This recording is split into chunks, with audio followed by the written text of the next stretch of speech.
لازمه یه میکاپ خوب همیشه یک آبروسان مناسب پوستمونه. برای میکاپ روزانه حتما نباید کرم پودر داشته باشیم و من میخوام امروز صورتم رو کشیده تر کنم.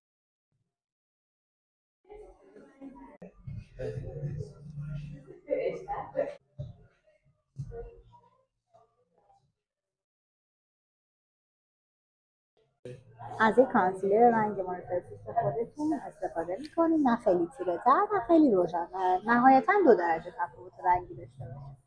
نقاطی که دوست داریم برجسته باشه رو روشنی میدیم و حجم کانسیلرتون نباید خیلی زیاد باشه. فقط به صورت ضربه ای سر جای خودش ما کانسیلرمون رو بلند میکنیم. با یه پودر بیک رنگ روشن تمام نواحی که ما روشن کردیم رو خیلی سبک بیک میکنیم. کانتور خشک هم تمام نواحی که ما تیره دیده‌تون رو خشک میکنیم و از یک رنگ رژگونه آجوری روی گونه استفاده میکنیم. با یه خط لب قهوه‌ای رنگ متوسط دور لبمون رو مرزگیری میکنیم و بعد به سمت داخل فیت میکنیم و بعد با یک لیپ گلس کار رو تموم میکنیم.